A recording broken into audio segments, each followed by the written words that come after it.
Physics में आज हम स्टार्ट कर रहे हैं Newton's law of motion. Physics का ये जो कोर्स है ये IIT जेईई मेंस और एंट्रेंस एग्ज़ाम और जो नीट एंट्रेंस एग्ज़ाम की तैयारी कर रहे हैं उन सभी बच्चों के लिए है, चाहे वो 11th क्लास में हो, चाहे वो 12th क्लास में हो, चाहे वो 12th पास आउट हो। ठीक है, चलिए लेक्चर स्टार्ट करने से पहले मैं आपको दिखा देता हूं कि आज हम लेक्चर में क्या क्या पढ़ेंगे, जिससे आप आसानी से अपने नोट कॉपी में इसको नोट कर सकें। हर एक बच्चे को नोट कॉपी में नोट्स बनाने हैं और नोट्स बनाने के बाद इस पूरे लेक्चर को ध्यान से सुनना है, देखना है और उसके बाद खुद से इस लेक्चर में जितने भी प्रॉब्लम्स हैं, जितने भी क्वेश्चंस हैं, वो खुद से सॉल्व करने हैं। अगर यही ढंग आप अपनाओगे पढ़ने के लिए कि पहले आप इसको नोट कॉपी में बनाएं, फिर इसको लेक्चर को कंप्लीट देखें और ध्यान से इसको सुने, फिर उसके बाद इसको खुद से सॉल्व करें, तो उससे चीज़ें एकदम क्लियर हो जाएंगी। क्योंकि किसी भी लेक्चर को देखने से, सुनने से लगता है कि आ गया, मगर जब रियल में हम खुद इसको करने चलेंगे तब पता चलता है कि ये आया कि नहीं आया। देखिए, नीट का एंट्रेंस एग्ज़ाम हो या जेईई मेंस हो, चाहे जेईई एडवांस हो, इन तीनों ही एग्ज़ाम में अच्छी रैंक अगर आपको लानी है, टॉप रैंक अगर आपको लानी है ऑल इंडिया एयर, तो फिर उसके लिए फ़िज़िक्स बहुत इम्पोर्टेंट हो जाती है। फ़िज़िक्स में अच्छे मार्क्स आने बहुत ज़रूरी हैं एक टॉप रैंक लाने के लिए, एक अच्छी रैंक लाने के लिए।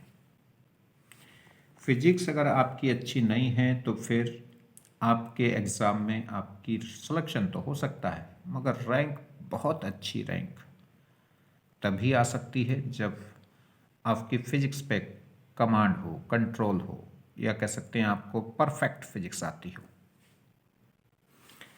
परफेक्ट फिजिक्स तभी आएगी जब आपको फिजिक्स बहुत सिंप्लीफाइड करके कोई समझा दे।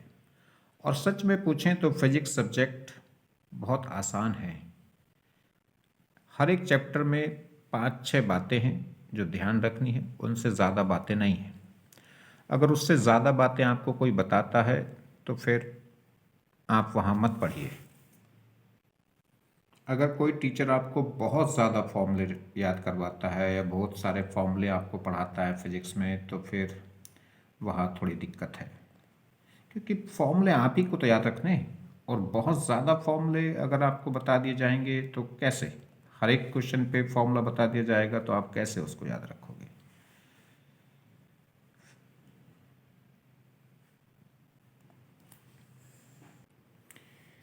फिजिक्स में कॉन्सेप्ट का आना बहुत ज़रूरी है, मतलब आपको ध्यान से लेक्चर को सुनना बहुत ज़रूरी है। जब आप लेक्चर देख रहे हों, सुन रहे हों, तो सिर्फ लेक्चर के हो जाइए, फिर और कोई भी चीज़ नहीं बीच में आनी चाहिए,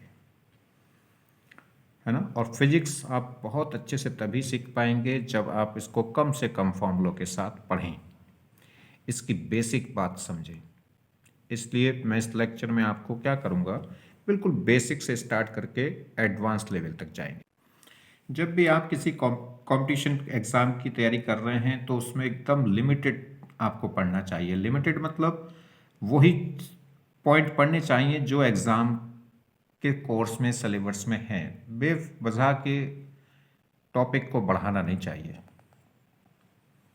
टीचर अक्सर क्या करते हैं कि टॉपिक को बहुत ज़्यादा बढ़ा देते हैं अपने पॉइंट बढ़ाने के लिए। ऐसा नहीं होना चाहिए, क्योंकि टीचर क्या है, बहुत कुछ जानता है।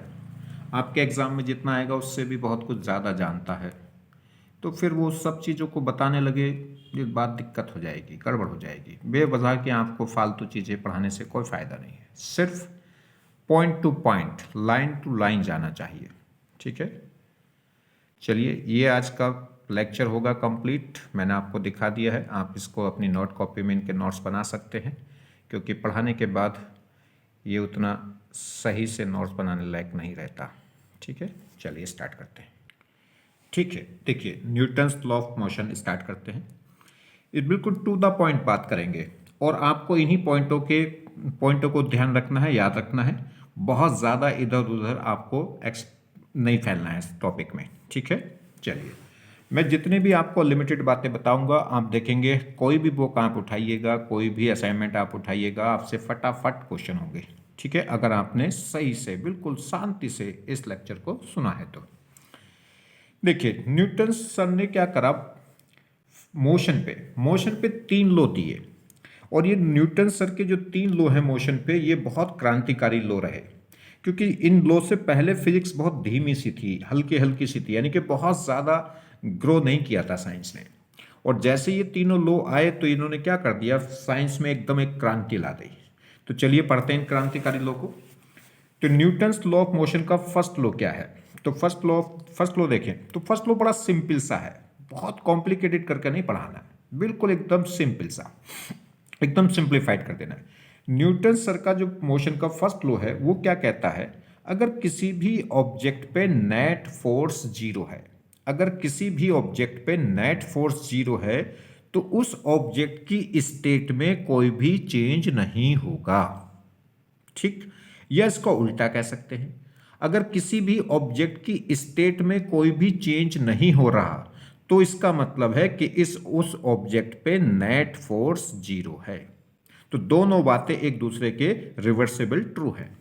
अगर किसी भी ऑब्जेक्ट पे नेट फोर्स क्या होगा, जीरो, तो no change in its state, तब उस ऑब्जेक्ट की स्टेट में कोई चेंज नहीं होगा। या इसको उल्टा भी कह सकते हैं, अगर किसी भी ऑब्जेक्ट की स्टेट में कोई भी चेंज नहीं हो रहा तो इसका मतलब है कि उस ऑब्जेक्ट पे नेट फोर्स क्या है, जीरो है। ये छोटा सा स्टेटमेंट है। चलिए, अब हमें कैसे पता चलेगा कि ऑब्जेक्ट की स्टेट चेंज हो रही है कि नहीं हो रही, तो ऑब्जेक्ट की स्टेट चेंज होगी कि नहीं होगी इसका पता हम लगाएंगे वेलोसिटी से। अगर ऑब्जेक्ट की वेलोसिटी में चेंज है, अगर ऑब्जेक्ट की वेलोसिटी में चेंज है तो इसका मतलब उसकी स्टेट चेंज हो रही है।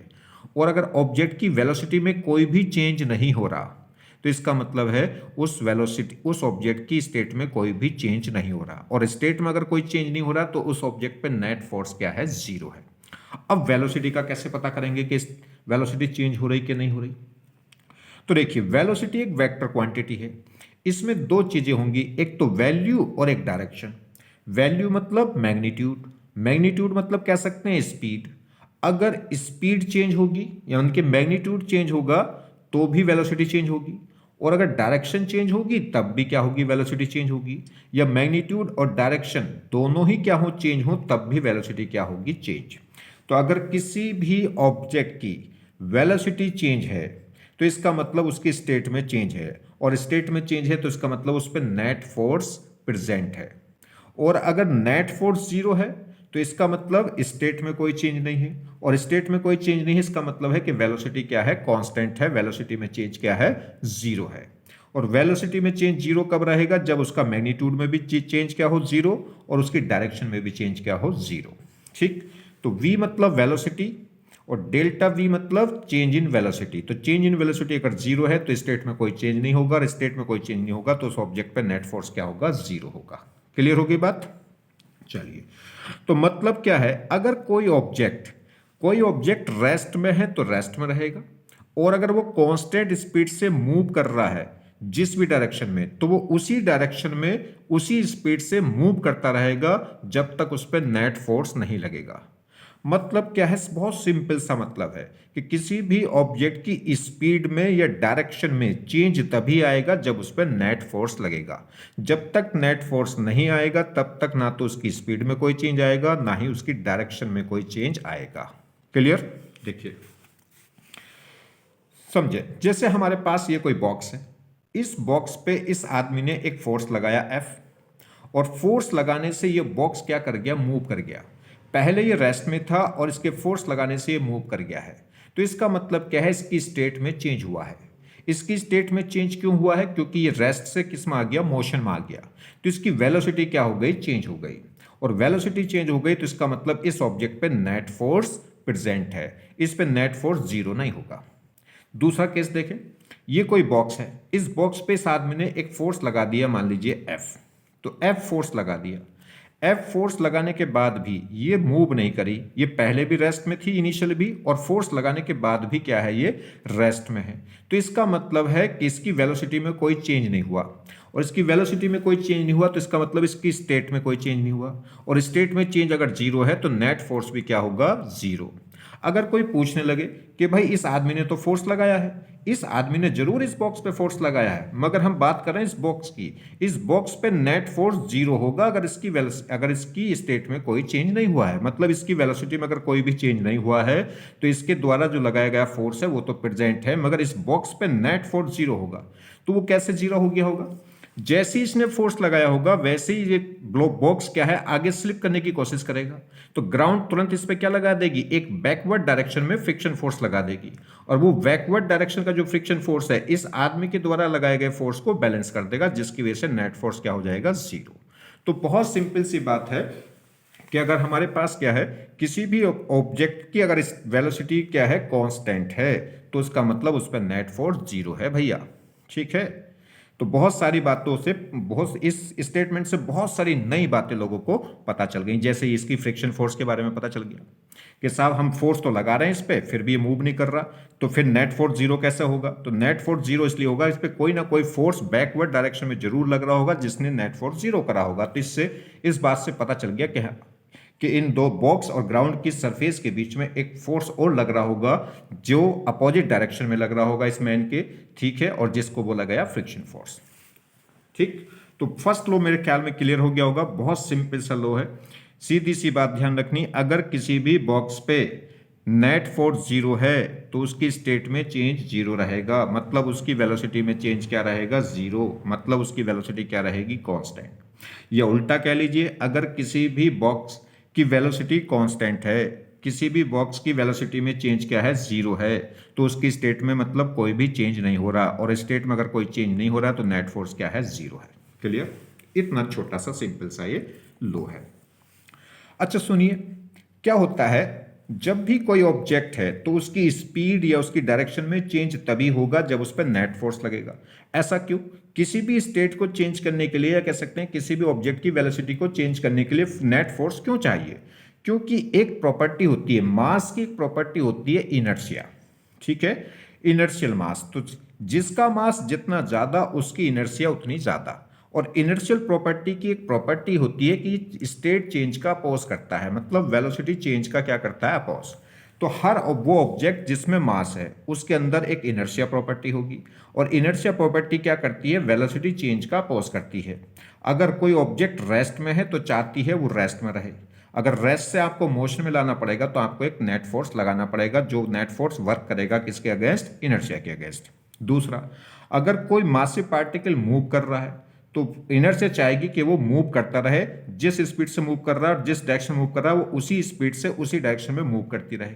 तो उसे स्पीड घटाने या बढ़ाने के लिए या उसकी डायरेक्शन को चेंज करने के लिए आपको एक एक्सटर्नल फोर्स लगाना पड़ेगा, जिसे बोलेंगे नेट फोर्स, किसके अगेंस्ट, इनर्शिया के अगेंस्ट। ठीक है, तो कोई भी ऑब्जेक्ट की स्टेट चेंज करने के लिए हमें नेट फोर्स क्यों चाहिए, क्योंकि इनर्शिया नहीं चाहती उसकी स्टेट में चेंज होना, और इनर्शिया उस ऑब्जेक्ट की उतनी ज्यादा होगी जिसका मास जितना ज्यादा होगा। जैसे एक साइकिल है, एक मोटरसाइकिल है और एक कार है, तो जैसे जैसे मास बढ़ेगा वैसे वैसे उसकी इनर्शिया उतनी ही ज्यादा होती चली जाएगी। चलिए बात करते हैं अब Newton second law of motion.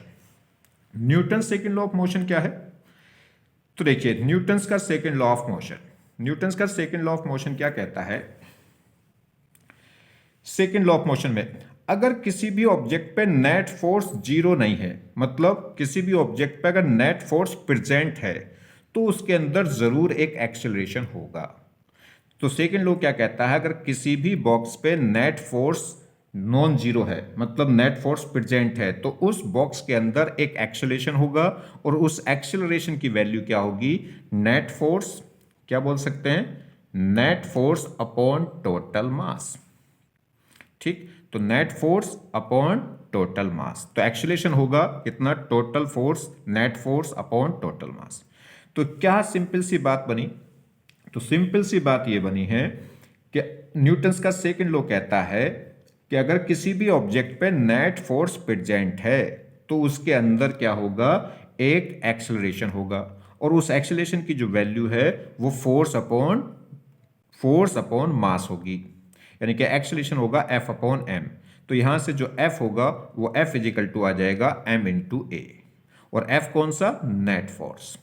Clear. चलिए, हमें कैसे पता चलेगा कहां पे फर्स्ट लॉ लग रहा है, कहां पे सेकंड लॉ लग रहा है। तो मैं आपको बताऊं, जब भी कभी मैं किसी प्रॉब्लम को सोल्व करने में FBD बनाऊं, FBD का मतलब है free body diagram. Free body diagram क्या होता है, किसी भी बॉडी पे लगने वाले फोर्स को रिप्रेजेंट कर दें तो उस डायग्राम को क्या बोलते हैं, फ्री बॉडी डायग्राम। तो जब कभी भी मैं फ्री बॉडी डायग्राम बनाऊं तो आपको समझ जाना है कि न्यूटन्स का सेकंड लॉ लगाना है, और न्यूटन्स का सेकंड लॉ क्या है, F equal to m a. मगर ध्यान रखें यहां पे जो m है ये मास क्या होगा, कांस्टेंट होगा। उस ऑब्जेक्ट का मास क्या रहना चाहिए, कांस्टेंट। ठीक है, चलिए जैसे समझो थोड़ा सा।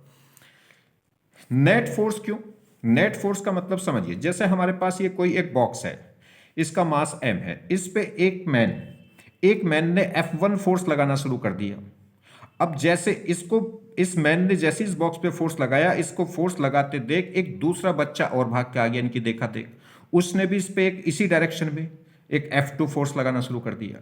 तो अब ये क्या होगा, इस बॉक्स पे नेट फोर्स हो गया F1 plus F2। F1 plus F2 मैंने ऐड क्यों किया, क्योंकि दोनों फोर्स की डायरेक्शन क्या है, सेम।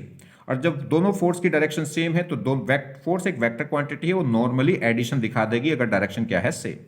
तो इस बॉक्स पे जो नेट फोर्स होगा वो F1 प्लस F2 होगा, और ये जो नेट फोर्स है यही क्या करेगा, m मास को एक एक्सेलरेशन दे देगा, कितना, a। तो जो F1 प्लस F2 ये दोनों फोर्स मिलके क्या करेंगे, m मास को एक्सेलरेशन देंगे a। तो न्यूटन्स का जब हम क्या करेंगे, सेकंड लॉ लगाएंगे तो net force is equal to m में, तो नेट फोर्स यहां पे कितना हो गया, F1 प्लस F2। तो F1 plus F2 is equal to क्या हो जाएगा, ma। क्लियर। तो नेट फोर्स की जगह हम क्या रख देंगे, F1 प्लस F2। दूसरी बात, जैसे समझिए ये हमारे पास एक बॉक्स है जिसका मास m है, एक ये आदमी है जो इस पे F फोर्स क्या कर रहा है, F फोर्स से इसे क्या कर रहा है, मान लीजिए पुश कर रहा है। तो इसमें एक एक्सेलरेशन आ जाएगा, जब ये इस पे नेट फोर्स देगा F तो इसमें एक एक्सेलरेशन आएगा a। तो वो acceleration a is equal to होगा F अपॉन m, कौन सा F, नेट फोर्स।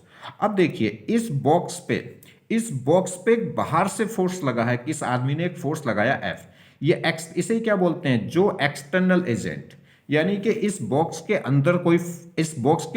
अंदर जो फोर्स लग रहा है, इंटरनल फोर्स, उनकी वजह से एक्सेलरेशन नहीं आता। तो एक्सेलरेशन किसकी वजह से आता है, नेट फोर्स, और नेट फोर्स भी कौन सा, जो एक्सटर्नल एजेंट है। तो किसी भी ऑब्जेक्ट पे कोई अनोदर ऑब्जेक्ट अगर फोर्स लगाता है तो उसे बोलते हैं एक्सटर्नल एजेंट। तो इस आदमी के द्वारा इस बॉक्स पे जो लगाया गया फोर्स है यही क्या कहलाता है, एक्सटर्नल एजेंट। तो जो एक्सेलरेशन होगा इस m मास के बॉक्स में वो कितना होगा, F अपॉन m, और ये जो F होगा नेट फोर्स होगा, कौन सा, एक्सटर्नल नेट फोर्स। तो हम कैसे लिखेंगे, F इजिकल टू m में, तो F कौन सा है, एक्सटर्नल एजेंट, और एक्सटर्नल एजेंट भी कौन सा, नेट फोर्स। नेट फोर्स क्यों, क्योंकि जरूरी नहीं है कि इस आदमी ने जितना फोर्स इस पर लगाया हो उतने फोर्स से ही एक्सीलरेट कर रहा हो सकता है कुछ फोर्स इसके फ्रिक्शन फोर्स को कैंसिल करने में कैंसिल हो जा रहा हो। क्लियर। तो इसलिए आप क्या लिखेंगे, तो सही स्टेटमेंट क्या हो गया, F, तो जो फोर्स है F फोर्स वो कौन सा, नेट फोर्स, और नेट भी कौन सा, एक्सटर्नल। इंटरनल फोर्स की वजह से नहीं, केवल एक्सटर्नल फोर्स की वजह से एक्सेलरेशन आएगा, और एक्सटर्नल भी कौन सा, जो नेट एक्सटर्नल होगा। तो net external force F equal to होगा m इंटू ए। यही क्या है, न्यूटन्स का सेकेंड लॉ ऑफ मोशन है। क्लियर। आप इसमें और भी एक बेसिक बात सीख सकते हो, देखो मैं अभी बताता हूं आपको। देखिए एक छोटी सी बात और सीख लीजिए, अगर इसकी प्रॉपर आप फॉर्म देखना चाहते हैं तो प्रॉपर फॉर्म इस टाइप की होती है, जो एक्सटर्नल फोर्स होता है, नेट एक्सटर्नल फोर्स, वो इक्वल होता है rate of change of momentum, मतलब dp upon dt। Change in momentum पर सेकेंड क्या कहलाता है, फोर्स। मोमेंटम में चेंज क्यों, क्योंकि एक्सटर्नल जो फोर्स है वो वेलोसिटी चेंज करता है, यानी कि स्टेट चेंज करता है। स्टेट चेंज का मतलब वेलोसिटी चेंज, और वेलोसिटी चेंज का मतलब मोमेंटम चेंज। तो एक सेकंड में मोमेंटम में जो भी चेंज होगा वही कहलाता है एक्सटर्नल फोर्स। अब मोमेंटम को हम क्या लिख सकते हैं, लीनियर मोमेंटम को m इंटू वी, ठीक, अपॉन dt। अब इसको अगर हम डिफ्रेंशिएट करें तो F इजिकल टू क्या होगा, m को कांस्टेंट रखा, v को डिफ्रेंशिएट कर दिया, तो m dv upon dt plus, अब क्या करा, v को ऐसे ही रखा, m को डिफ्रेंशिएट कर दिया। तो ये इसकी रियल फॉर्म होती है। ठीक, ये इसकी क्या होगी, सेकंड लॉ की पूरी रियल फॉर्म होती है। मैंने आपको सिंपल सी फॉर्म में बता दिया था। अब समझो, अगर मास क्या हुआ, कांस्टेंट, अगर मास क्या हुआ, कांस्टेंट हुआ, तो मास का जो डिफरेंशिएशन है वो क्या हो जाएगा, जीरो हो जाएगा। और जीरो हो जाएगा तो ये पूरी टर्म्स क्या हो जाएगी, जीरो। तो वहां से क्या फॉर्मूला निकल जाएगा, तो F इजिकल टू क्या आ जाएगा, m, और dv अपॉन dt क्या होता है, a। तो देखो ये फॉर्म है इसकी। तो मैंने आपको बताया था ये फॉर्म कब एप्लीकेबल है, जब मास क्या होगा, कांस्टेंट। ठीक है, जिस भी ऑब्जेक्ट पे या जिस भी बॉक्स पे हम ये सेकंड रो लगा रहे हैं, उसका मास क्या रहना चाहिए, कांस्टेंट। तभी हम क्या लगाएंगे, F equal to m a. Clear होगी बात। चलिए देखिए, एक बहुत सिंपल सी प्रॉब्लम समझे। क्या कह रहा है, एक बॉक्स है जिसका मास कितना है, 5 kg, और इनिशियली ये किस में है, रेस्ट में है। ठीक, इनिशियली ये किस में है, रेस्ट में। अब इस पे हमने क्या कर दिया, एक एक्सटर्नल नेट फोर्स लगा दिया, कितना, 20 न्यूटन का। ये एक्सटर्नल एजेंट हो गया 20 न्यूटन।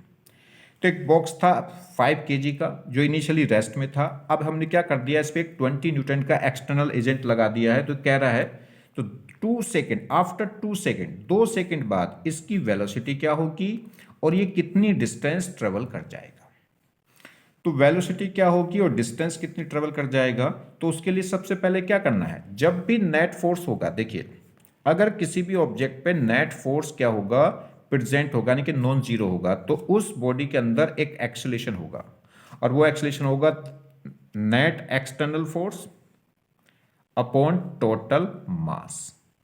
ठीक, तो इसके अंदर एक्सेलेरेशन होगा, ये तो न्यूटन्स का सेकंड लॉ बताता है।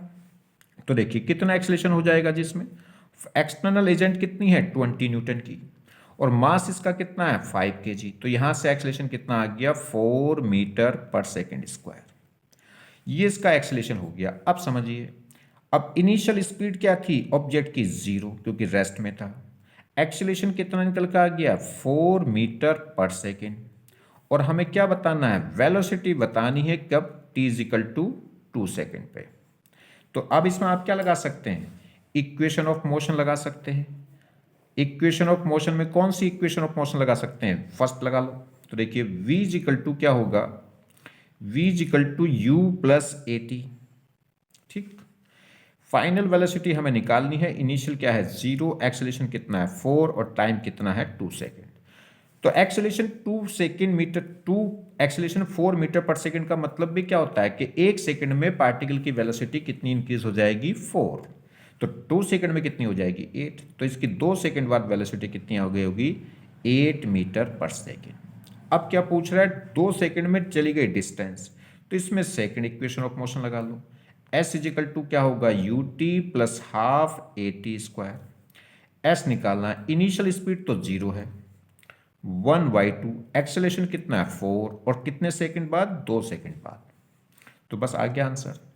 यहां से कितना आ गया, इसको देखिए, इसको एक 2 से 2 चला जाएगा, तो ये कितना हो गया, ये भी 8 मीटर।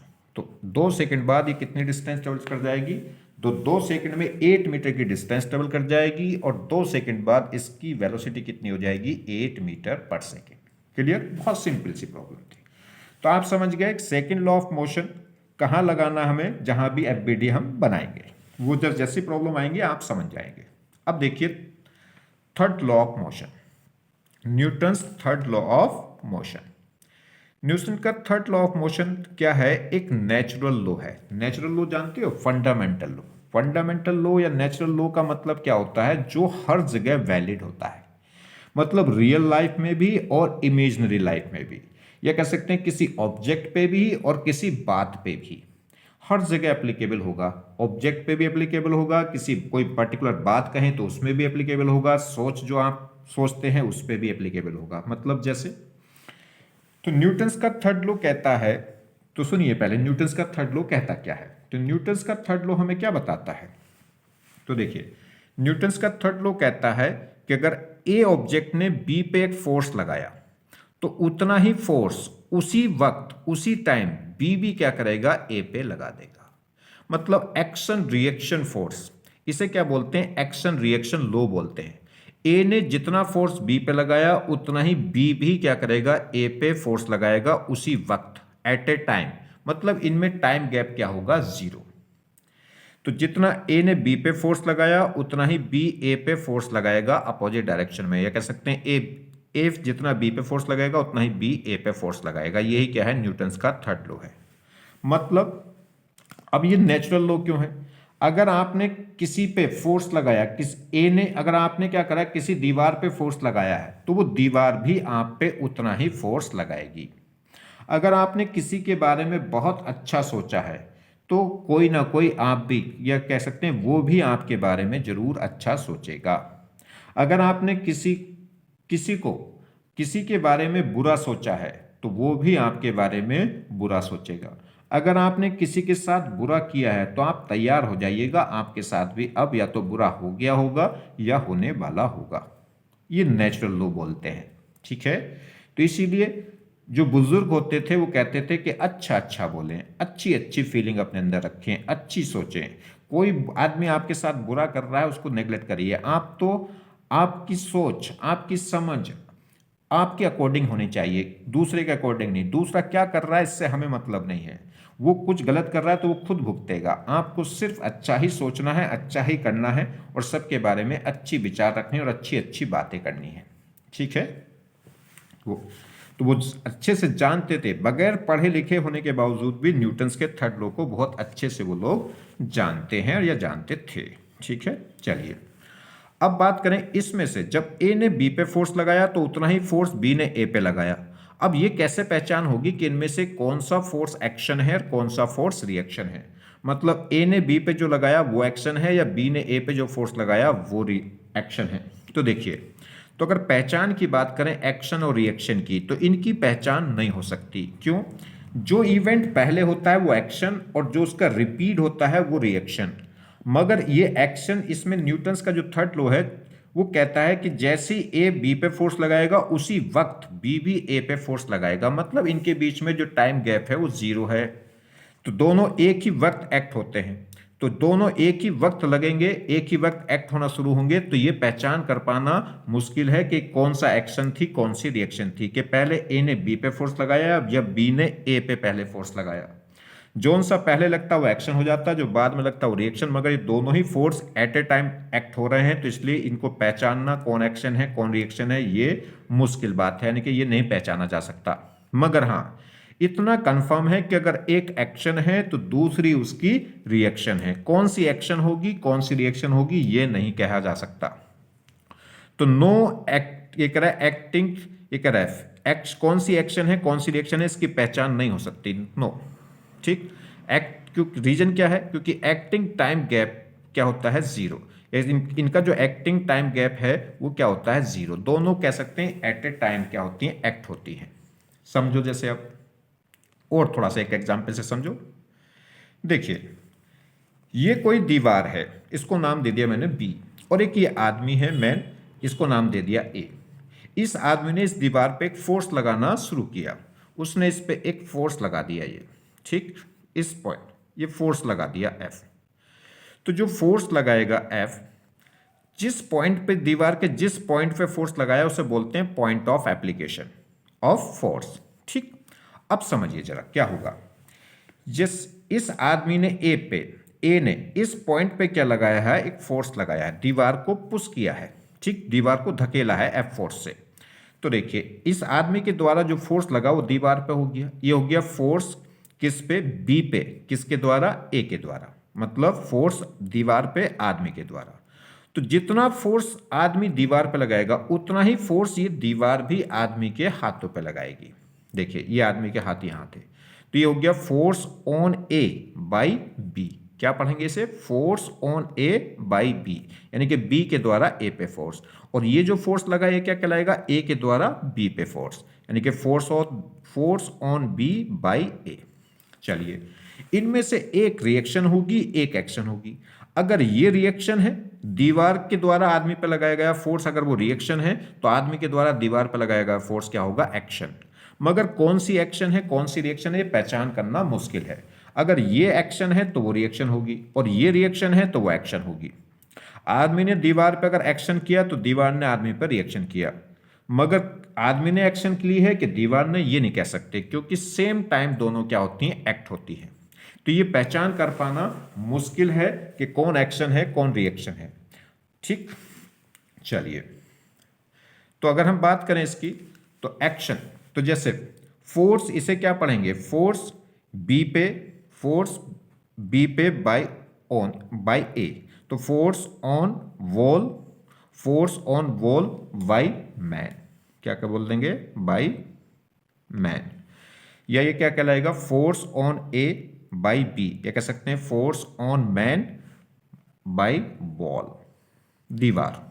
ठीक, एक एक्शन होगी एक रिएक्शन होगी। अगर ये एक्शन है तो वो रिएक्शन है, और अगर ये रिएक्शन है तो वो एक्शन है। ठीक, इनको पहचान पाना, कौन एक्शन कौन रिएक्शन, ये इम्पॉसिबल बात है, इसको नहीं पहचाना जा सकता। मगर हाँ, एक बात जरूर पहचानी जा सकती है, कोई भी दो फोर्स हैं तो ये पता करा जा सकता है कि ये दोनों फोर्स एक दूसरे की एक्शन रिएक्शन है कि नहीं। दो फोर्स आपस में एक्शन रिएक्शन है कि नहीं, एक दूसरे की एक्शन रिएक्शन है कि नहीं, इस बात को हम क्या कर सकते हैं, पहचान कर सकते हैं। ठीक, मगर कौन एक्शन है कौन रिएक्शन है, इसको पहचान नहीं कर सकते। क्यों नहीं कर सकते, क्योंकि दोनों एक ही समय एक्ट होती हैं, टाइम गैप इनमें नहीं है, तो ये नहीं बता सकते कौन सी एक्शन है कौन सी रिएक्शन। जो पहले लगती है वो एक्शन, जो बाद में लगती है वो रिएक्शन, मगर ये दोनों एक ही समय पर लग रही हैं, तो एक्शन रिएक्शन की पहचान नहीं हो सकती। मगर एक बात की पहचान हो सकती है, कौन सी, कि दो अगर कोई फोर्स हमें दे रखे हैं, तो दो अगर कोई फोर्स दे रखे हैं तो उनमें से एक एक्शन, वो एक्शन रिएक्शन एक दूसरे की एक्शन रिएक्शन पेयर है कि नहीं है। हाँ, इतना भी कंफर्म है कि अगर कोई एक्शन हुई है तो उसकी रिएक्शन जरूर होगी, मतलब हर एक फोर्स की रिएक्शन जरूर होगी, क्योंकि यही तो न्यूटन्स, यही बात तो क्या करता है, न्यूटन्स के थर्ड लॉ को क्या बनाता है, नेचुरल लॉ, मतलब फंडामेंटल लॉ। अगर कोई भी एक्शन है तो उसकी रिएक्शन जरूर मिलेगी, आप तैयार रहिए। ठीक, और वो उसी वक्त मिल जाती है। कोई कहते हैं ना कि किसी आदमी ने कोई बुरा कर दिया तो उसकी सजा उसे तभी उसी वक्त मिल जाती है, क्योंकि एक्शन रिएक्शन दोनों एट ए टाइम एक्ट होती है, तो उसकी सजा उसे उसी टाइम मिल जाएगी। वो अलग बात है कि उसका इफेक्ट बाद में दिखाई देगा। क्लियर, हो सकता है इफेक्ट 2 दिन बाद दिखाई दे, 10 मिनट बाद दिखाई दे, 2 मिनट बाद दिखाई दे, 20 दिन बाद दिखाई दे, इफेक्ट बाद में दिखाई देगा। चलिए, तो देखिए अब हम कैसे पहचान करेंगे कि दो फोर्स एक दूसरे की एक्शन रिएक्शन पेयर फोर्स हैं कि नहीं।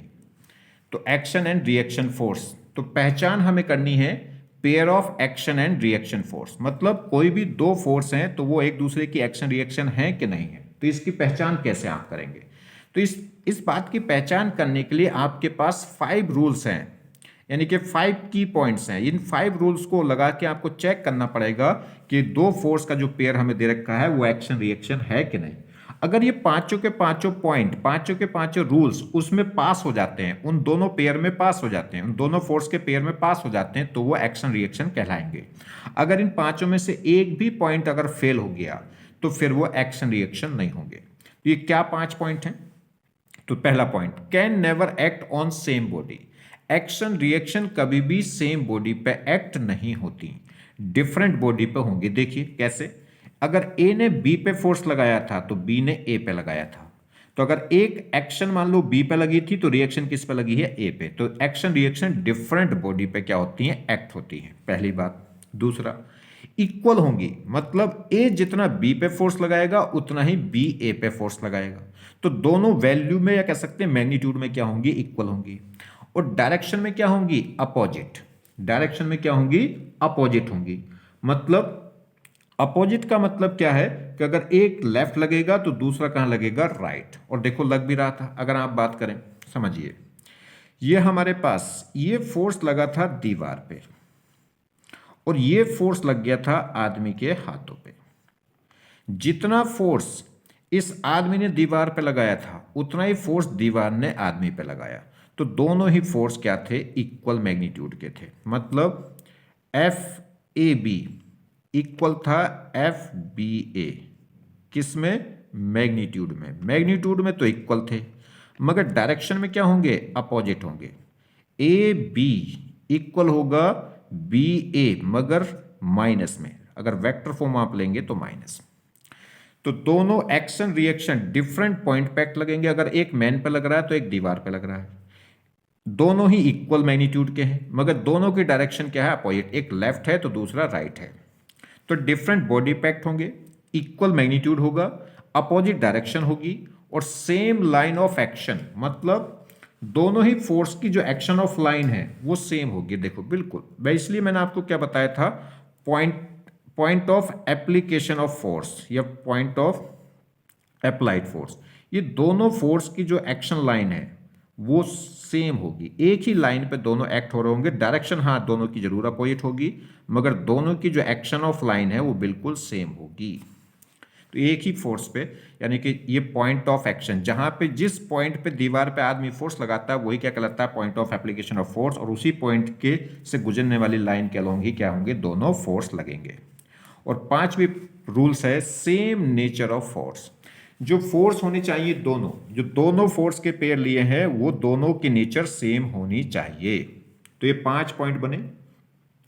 कोई भी दो फोर्स एक्शन रिएक्शन फोर्स होंगे, एक्शन रिएक्शन पेयर कहलाएंगे अगर वो डिफरेंट बॉडी पे एक्ट होते हो, सेम बॉडी पे एक्ट ना हो, डिफरेंट बॉडी पे एक्ट हो, इक्वल मैग्नीट्यूड हो, अपोजिट डायरेक्शन में हो और सेम लाइन ऑफ एक्शन हो। और फिफ्थ पॉइंट, दोनों फोर्स की नेचर क्या हो, सेम। अब फोर्स की नेचर कैसे पहचानेंगे, तो देखिए, अगर नेचर बेसिस पे हम बात करें तो फोर्स की जो नेचर है वो 4 तरीके के फोर्स होते हैं।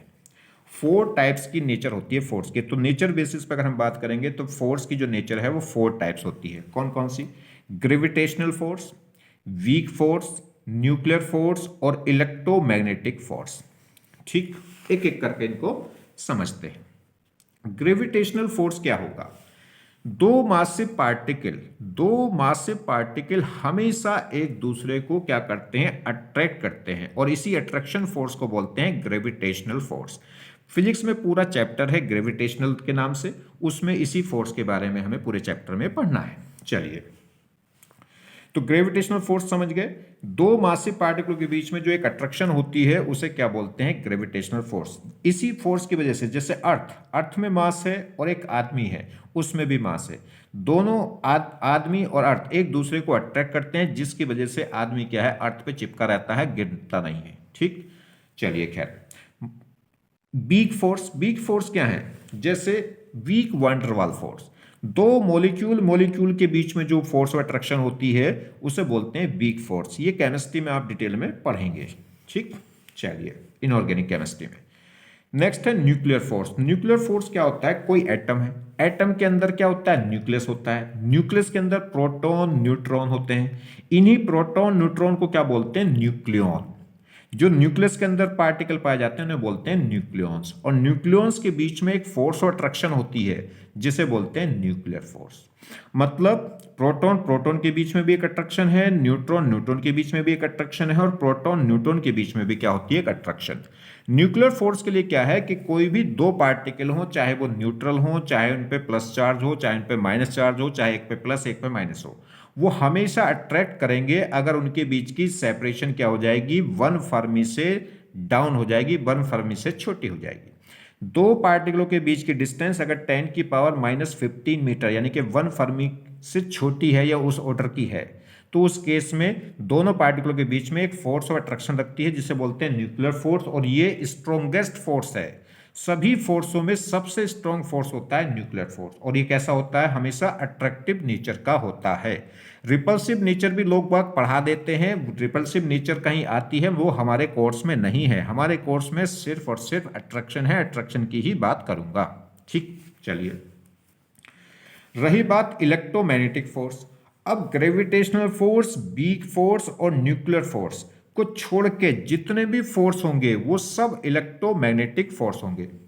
ग्रेविटेशनल फोर्स क्या हो गया, दो मासिव की वजह से जो अट्रैक्शन है, वीक फोर्स हो गया मॉलिक्यूल्स के बीच में जो अट्रैक्शन है, न्यूक्लियर फोर्स हो गया न्यूक्लियस के अंदर जो पार्टिकलों के बीच में फोर्स लगता है यानी कि न्यूक्लियॉन्स के बीच में, और इलेक्ट्रोमैग्नेटिक फोर्स का मतलब बाकी इन तीनों की कैटेगरी को छोड़ के बाकी जितने भी फोर्स हैं वो सब इलेक्ट्रोमैग्नेटिक फोर्स हैं।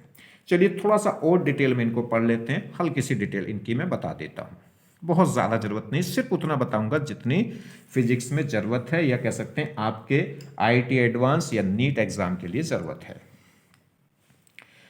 ग्रेविटेशनल फोर्स, पहली बात तो हमेशा क्या होगा, अट्रैक्टिव नेचर का होता है। दो मासिव पार्टिकल हैं, एक m1 और एक m2, इनके बीच का सेपरेशन कितना है r, तो ये एक दूसरे को हमेशा अट्रैक्ट करते हैं। ये हो गया फोर्स फर्स्ट पे सेकंड के द्वारा, और ये कहलाएगा फोर्स सेकंड पे फर्स्ट के द्वारा। ये फोर्स भी कितना होगा, जी m1 m2 upon are square, जहां पे जी क्या है, एक यूनिवर्सल कांस्टेंट है, और m1 क्या हो गया, इसका मास, m2 हो गया सेकंड पार्टिकल का मास, और r क्या होगा, इन दोनों के बीच की डिस्टेंस। तो F ये भी कितना होगा, जी m1 m2 upon are square, और ये सेकंड पे फर्स्ट के द्वारा फोर्स, वो भी कितना होगा, जी m1 m2 upon are square. मतलब एक का मास बड़ा हो एक का छोटा हो तब भी दोनों पे फोर्स क्या रहेगा, सेम। जितना m1 m2 पे लगाएगा उतना ही m2 m1 पे लगाएगा। तो दोनों फोर्स क्या है, सेम मैग्नीट्यूड के होते हैं, अपोजिट डायरेक्शन में होते हैं, सेम एक्शन ऑफ लाइन पे लगते हैं ये भी। ठीक, चलिए, और हमेशा कैसे होंगे, अट्रैक्टिव नेचर के। और एक लॉन्ग रेंज फोर्स होता है। लॉन्ग रेंज मतलब दो पार्टिकलों के बीच में अगर बहुत ज्यादा सेपरेशन हो जाए, जैसे अर्थ और मून, अर्थ या सन, तो इनके बीच में भी ये फोर्स एप्लीकेबल होता है, यानी कि लॉन्ग रेंज फोर्स है।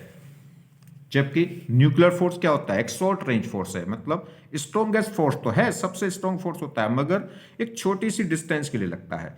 अगर दो पार्टिकलों के बीच का सेपरेशन 10⁻⁻15 मीटर के इक्वल हो, इससे उल्टा का हो या उससे छोटा हो, तब न्यूक्लियर फोर्स लगता है। Next, weak force. Weak force जैसे वीक वैन-डर-वाल फोर्स। वीक वैन-डर-वाल फोर्स क्या होते हैं, मॉलिक्यूल्स के बीच में एक फोर्स ऑफ अट्रैक्शन होती है जिसे बोलते हैं वीक वैन-डर-वाल फोर्स। ये भी बहुत कैटेगरी का होता है, बहुत टाइप का होता है, ये आप केमिस्ट्री में पढ़ेंगे। जैसे एक मॉलिक्यूल हो गया HCl, तो HCl के दो मॉलिक्यूल ले लिए, तो इनमें एक इलेक्ट्रोनेगेटिविटी डिफरेंस की वजह से एक पोलैरिटी जनरेट होती है प्लस माइनस। इस प्लस माइनस की वजह से इनके बीच में एक स्लाइटली अट्रैक्शन होता है जिसे बोलते हैं वीक वैन-डर-वाल फोर्स। तो यही क्या होते हैं, वीक फोर्स। तो वीक फोर्स किसके बीच में होंगे, मॉलिक्यूल्स के बीच में। न्यूक्लियर फोर्स, ये भी हमेशा क्या होगा, ऑलवेज अट्रैक्टिव इन नेचर, हमेशा अट्रैक्टिव नेचर का होता है।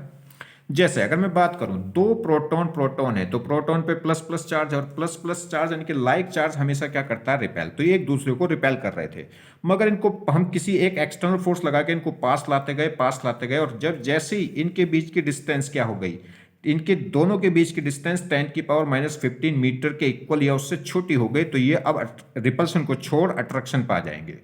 चाहे इन पे प्लस हो, चाहे माइनस हो, चाहे प्लस माइनस हो, ये क्या करेंगे, एक स्ट्रॉन्ग फोर्स अब एक दूसरे को अट्रैक्ट करने लगते हैं। रिपल्शन अब ये भूल जाते हैं।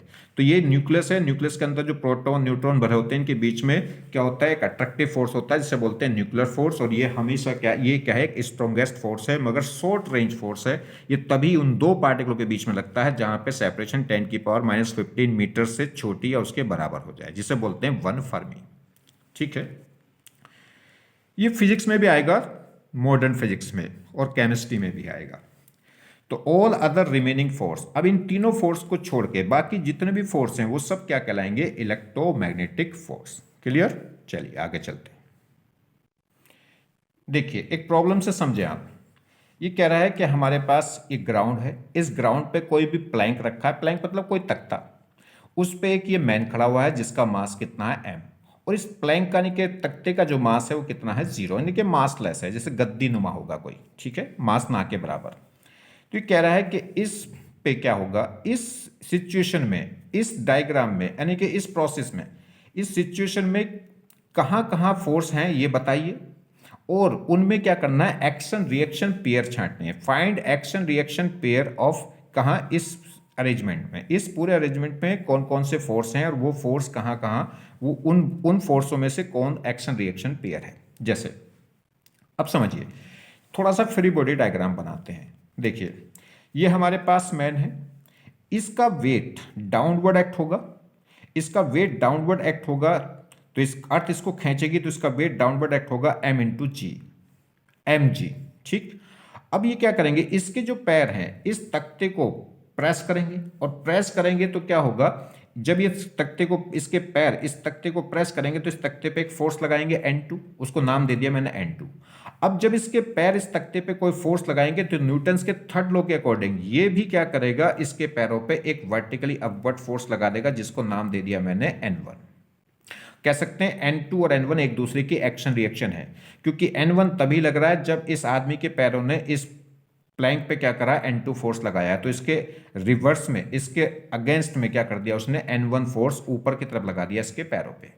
दूसरा, अब ये तख्ते पे एक फोर्स लगा, तो ये तख्ता नीचे जाना चाहेगा, और ये नीचे जाना चाहेगा तो ये क्या करेगा, ग्राउंड को प्रेस करेगा, और ग्राउंड को प्रेस करेगा तो ग्राउंड पे एक फोर्स लग जाएगा N4, और ग्राउंड को अगर इस तख्ते ने प्रेस किया तो न्यूटन्स के थर्ड लॉ के अकॉर्डिंग ये ग्राउंड भी क्या करेगी, इस तख्ते पे एक वर्टिकल अपवर्ड फोर्स लगा देगी, जिसको नाम दे दिया मैंने N3।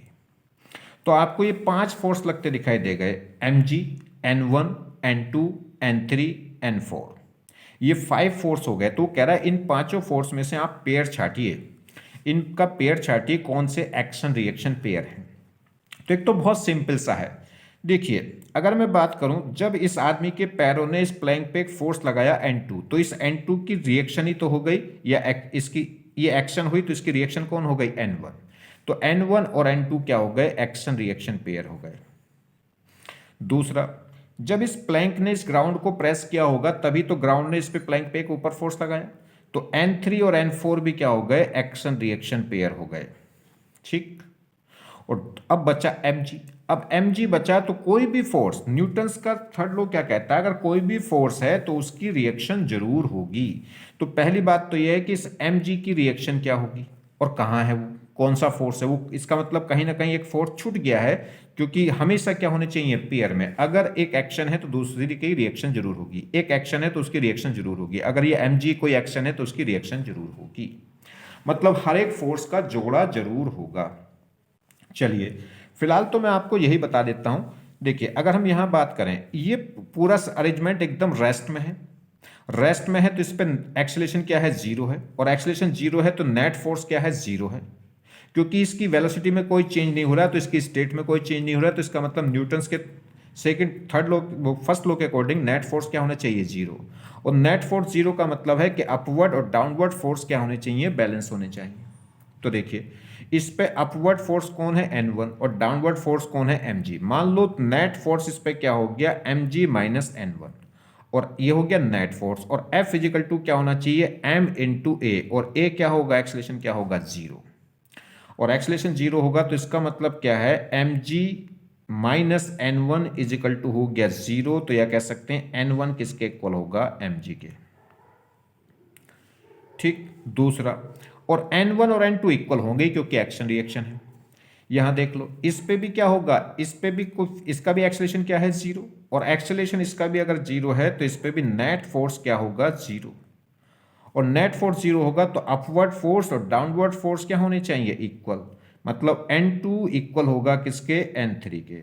नहीं तो आप न्यूटन्स का सेकंड लॉ लगा लो, न्यूटन्स का सेकंड लॉ लगाओगे तो देखिए N3 माइनस N2, ये नेट फोर्स हुआ अपवर्ड, जो क्या करेगा, m मास को एक्सेलेरेशन देगा जीरो, एक्सेलेरेशन भी जीरो है और मास भी प्लैंक का जीरो है, तो ये ओवरऑल क्या हो गया, जीरो। तो N3 minus N2 is equal to zero, मतलब N1 N2 क्या होगा, इक्वल।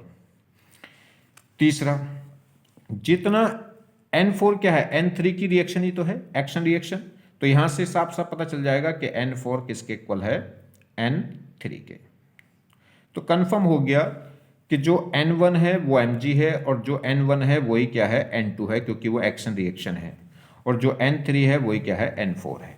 अब समझो, तो जैसे हमसे क्वेश्चन पूछा गया कि बताइए एक्शन रिएक्शन पेयर, तो देखो N1 और mg ये एक्शन रिएक्शन पेयर हैं कि नहीं, तो समझिए N1 और mg एक्शन रिएक्शन पेयर हैं कि नहीं, अगर ट्रू या फॉल्स बताना है। ठीक, तो देखिए N1 किस पे लग रहा है, आदमी के पैरों पे, और mg भी किस पे लग रहा है, मैन पे, तो दोनों ही फोर्स एक ऑब्जेक्ट पर लग रहे हैं, और एक ऑब्जेक्ट पर अगर जो फोर्स लगते हैं वो कभी भी एक्शन रिएक्शन पेयर नहीं हो सकते, तो आंसर क्या हो गया, फॉल्स। देखिए आप देखिए डायग्राम में, अगर आप डायग्राम में देखेंगे तो क्या है, N1 भी किस पे लग रहा है, मैन पे, और mg भी किस पे लग रहा है, मैन पे, दोनों ही फोर्स क्या हो गए, सेम बॉडी पर लग गए। अगर ऐसा कोई भी फोर्स का पेयर जो सेम बॉडी पे एक्ट हो वो कभी एक्शन रिएक्शन नहीं हो सकता। एक्शन रिएक्शन होने के लिए क्या होना चाहिए, डिफरेंट बॉडी पे एक्ट होने चाहिए। तो अगर हम बात करें N1 और mg की, तो क्या ये अब सेम बॉडी पर लग रहे हैं, ये डिफरेंट बॉडी पर लग रहे हैं, नहीं जी, ये सेम बॉडी पर लग रहे हैं, तो इनमें पहला पॉइंट क्या हो गया, फेल। क्या इक्वल मैग्नीट्यूड के हैं, बिल्कुल, N1 इक्वल हो गया mg के, अभी हमने देखा ऊपर। क्या अपोजिट डायरेक्शन में? बिल्कुल। N1 अपवर्ड है, mg क्या है? डाउनवर्ड है, तो अपोजिट डायरेक्शन में भी है। सेम एक्शन ऑफ लाइन होगी? बिल्कुल। क्या नेचर सेम है? नहीं जी। ये mg कैसा फोर्स हो गया? Gravitational force. किसी भी आदमी पे का वेट डाउनवर्ड लगता है mg, और ये mg किसकी वजह से है? अर्थ के अट्रैक्शन की वजह से। मतलब अर्थ का मास और मैन का मास एक दूसरे को अट्रैक्ट करते हैं, तो ये कैसा फोर्स है? Gravitational force. जबकि ये नॉर्मल फोर्स कैसा हो गया? Electromagnetic force. तो इनकी नेचर भी सेम नहीं है, तो ये एक्शन रिएक्शन नहीं हो सकते। आंसर क्या हो गया? फॉल्स। नेक्स्ट, अगर वो कह रहा है N2 और N3, तो N2 तो किस पे लगा है? प्लैंक पे। और N3 भी किस पे लगा है? प्लैंक पे। तो दोनों सेम ऑब्जेक्ट पे लग रहे हैं, तो ये भी कभी भी एक्शन रिएक्शन नहीं हो सकते। तो आंसर क्या हो गया? फॉल्स। देखिए, डिफरेंट बॉडी पे लग रहे हैं? नहीं जी, सेम बॉडी पे एक्ट हो रहे हैं, तो पहला पॉइंट फेल हो गया। क्या इक्वल मैग्नीट्यूड के हैं? बिल्कुल। N2 और N3 इक्वल है। अपोजिट डायरेक्शन में है? बिल्कुल। सेम नेचर है? बिल्कुल। एक्शन ऑफ लाइन सेम है? वो भी सेम है। दोनों की नेचर भी सेम है। ये भी नॉर्मल फोर्स, वो भी नॉर्मल फोर्स, यानी कि ये भी इलेक्ट्रोमैग्नेटिक, वो भी इलेक्ट्रोमैग्नेटिक, तो नेचर भी सेम है। तो 4 पॉइंट तो मैच कर गए, मगर एक पॉइंट फेल हो गया। कौन सा पॉइंट फेल हो गया? कि डिफरेंट बॉडी पे एक्ट होनी चाहिए, और ये सेम बॉडी पे लग रहा है। ये भी प्लैंक पे लग रहा है और ये भी प्लैंक पे। आप देख लीजिएगा, देखिए N2 भी प्लैंक पे लग रहा है और N3 भी किस पे लग रहा है? प्लैंक पे। तो ऐसे दो फोर्स जो सेम बॉडी पे लगे, वो कभी एक्शन रिएक्शन नहीं हो सकते। नेक्स्ट, अगर नेक्स्ट आप देखें N3 और N4, N3 लग रहा है प्लैंक पे अपवर्ड, और N4 लग रहा है ग्राउंड पे डाउनवर्ड। ये प्लैंक पे है अपवर्ड, ये ग्राउंड पे है डाउनवर्ड। तो दोनों अब डिफरेंट बॉडी पैक्ट लग रहे हैं? बिल्कुल, दोनों डिफरेंट बॉडी पैक्ट हैं। क्या दोनों इक्वल मैग्नीट्यूड के हैं? बिल्कुल, एक दूसरे की एक्शन रिएक्शन है। और अपोजिट डायरेक्शन में? हाँ जी, एक अपवर्ड है, एक डाउनवर्ड है। सेम एक्शन ऑफ लाइन होगी? बिल्कुल। क्या नेचर भी सेम है? हाँ जी, दोनों ही नॉर्मल फोर्स हैं, तो दोनों ही क्या है? इलेक्ट्रोमैग्नेटिक फोर्स हो गए। तो ये क्या हो गए? ये एक्शन रिएक्शन पेयर कहलाएंगे। तो आंसर क्या हो गया? ट्रू। और मैंने बताया भी था कि N3 N4 क्या हो गया? Action reaction. अगर हम बात करें N1 और N2 की, तो देखिए N1 किस पे लग रहा है? मैन पे। और N2 किस पे लग रहा है? प्लैंक पे। तो डिफरेंट बॉडी पे एक्ट हो रहे हैं? बिल्कुल। दोनों इक्वल नेचर के इक्वल होंगे। दोनों N1 N2 अभी हमने देखा दोनों इक्वल हैं, तो इक्वल है। अपोजिट है? हाँ जी, N1 ऊपर है और N2 डाउनवर्ड है। दोनों की नेचर भी सेम है और दोनों सेम लाइन ऑफ एक्शन पे भी लग रहे हैं। तो आंसर क्या हो गया? ट्रू। N1 N2 भी क्या होगा? एक्शन रिएक्शन होगा। दूसरी एक बात ये कह रहा है कि कैंसिल एक्शन रिएक्शन पेयर क्या आपस में कभी कैंसिल हो सकते हैं? तो पहली बात तो क्वेश्चन ही गलत है, नॉट ऑन द सेम। ये प्रॉब्लम ही क्या है? रॉन्ग है। क्योंकि एक्शन रिएक्शन का मतलब क्या है? एक्शन रिएक्शन का मतलब डिफरेंट बॉडी पे एक्ट होना। एक फोर्स ए पे लग रहा है तो एक फोर्स बी पे लग रहा है, उनके कैंसिल होने का मतलब नहीं है। एक आदमी, देखिए, एक तो आप पकड़ के खींच रहे हैं ए को, कोई दूसरा आदमी बी को पकड़ के खींच रहा, तो उससे ए पे क्या फर्क पड़ेगा? कुछ भी फर्क नहीं पड़ेगा। हाँ, आप ए को खींच रहे हैं और दूसरा आदमी भी ए को ही पकड़ के खींच रहा है अपनी तरफ, और आप ए को अपनी तरफ खींच रहे हैं और देख दूसरा आदमी भी ए ही ऑब्जेक्ट को अपनी तरफ आके खींच रहा है, तो इसका मतलब इफेक्ट हो जाएगा। फिर आप ज्यादा फोर्स से खींचेंगे तो आपकी तरफ आ जाएगा ए, बी ज्यादा, अगर दूसरा आदमी ज्यादा फोर्स से खींचेगा ए को अपनी तरफ तो उसकी तरफ चला जाएगा ए, और दोनों सेम फोर्स से खींचेंगे अपोजिट डायरेक्शन में तो कैंसिल हो जाएंगे। तो एक्शन रिएक्शन कभी कैंसिल नहीं हो सकती क्योंकि ये डिफरेंट बॉडी पे एक्ट होती हैं। तो कैंसिल आउट का आंसर क्या हो गया? नो, नेवर, कभी नहीं, कभी कैंसिल नहीं हो सकती। वही दो फोर्स आपस में कैंसिल हो सकते हैं जो डिफरेंट बॉडी, जो सेम बॉडी पे लगे और अपोजिट डायरेक्शन में हो और सेम मैग्नीट्यूड के हो। तो एक्शन रिएक्शन तो हमेशा डिफरेंट बॉडी पे एक्ट होती हैं, तो इनका कैंसिल होने का कोई चांस नहीं है। अब लास्ट पॉइंट इसमें और रह गया, ठीक है, क्या कि ये 5 फोर्स लग गए थे। N1 की तो एक्शन रिएक्शन मिल गया N2, N3 का एक्शन रिएक्शन मिल गया कौन? N4। तो mg की एक्शन रिएक्शन कहाँ है? तो देखिए, समझिए, mg किसकी वजह से लगा है? जब अर्थ ने ये अर्थ आदमी जो है mg फोर्स से नीचे जाना चाह रहा है। देखिए, ये mg, ये m मास का जो आदमी है ये नीचे जाना चाह रहा है, इसका वेट इसे नीचे ले जाना चाह रहा है, यानी कि इसके पैर तख्ते से कह रहे होंगे कि हट, मुझे नीचे जाना है। क्यों जाना है नीचे? क्योंकि अर्थ इसको खींच रही है। तो अर्थ का जो सेंटर है, जैसे मान लीजिए, ये समझिए, ये हमारे पास क्या है, तो अर्थ का जो सेंटर है वो इसे नीचे खींच रहा है, और अर्थ का सेंटर इसे नीचे खींच रहा है, तो ये भी अर्थ के सेंटर को क्या कर रहा होगा, वर्टिकल अपवर्ड खींच रहा होगा। अगर इस मैन को अर्थ का सेंटर डाउनवर्ड खींच रहा है तो ये आदमी भी अर्थ के सेंटर को वर्टिकल अपवर्ड उतने ही फोर्स से खींच रहा होगा। जैसे समझो ये हमारे पास क्या है, कोई अर्थ है, ये अर्थ का सेंटर है, ये इसका मास हो गया me, ये इस पे क्या खड़ा है, कोई यहाँ आदमी खड़ा है, ठीक, जिसका मास कितना है m। तो ये एक दूसरे को, ये इनकी क्या हो गई, एक्शन लाइन हो गई। ये इस आदमी को नीचे अर्थ खींच रही होगी, कितने फोर्स से, ये हो गया force on man by ground या अर्थ, और वो कितना होगा, GME/m/RE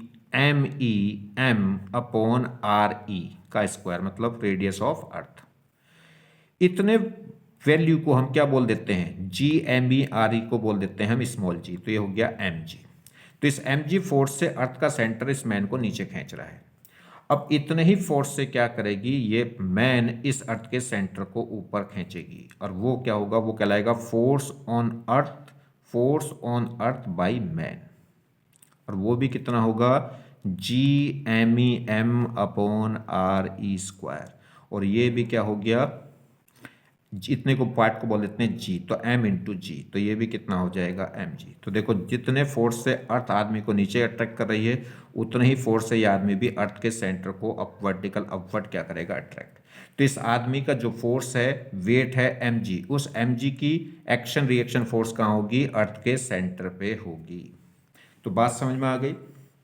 तो इस mg का जो एक्शन रिएक्शन है वो कहाँ होगा, वो कहाँ होगा, तो इसकी जो रिएक्शन होगी वो कहाँ होगी, at the centre of earth, earth के सेंटर पे। तो इस mg की जो एक्शन रिएक्शन है वो कहाँ मिलेगी हमें, eight the centre of earth.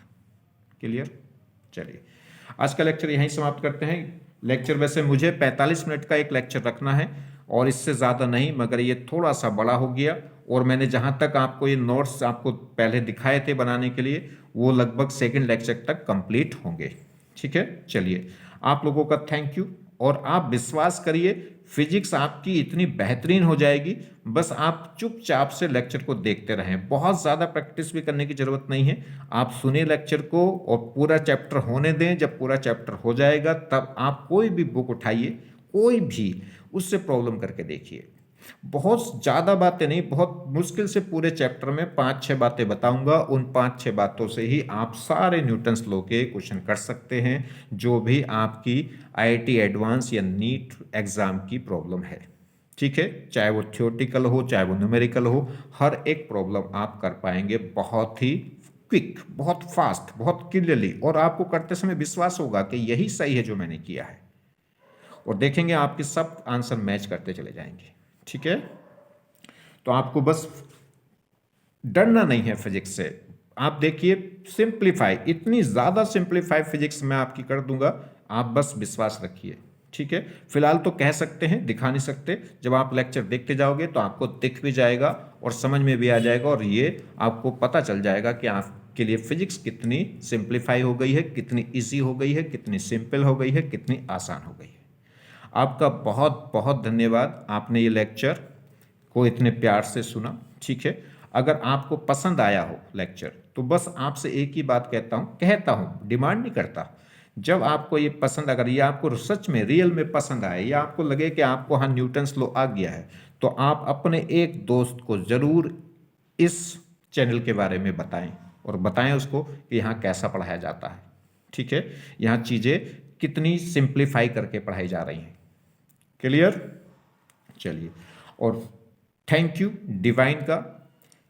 Divine का, जिसने मुझे हिम्मत दी, ताकत दी और ये समझ दी, जिससे आपको मैं इतनी आसानी से सिंप्लीफाइड तरीके से, इतने बेहतरीन ढंग से आपको फिजिक्स का न्यूटन्स लॉ पढ़ा पाया।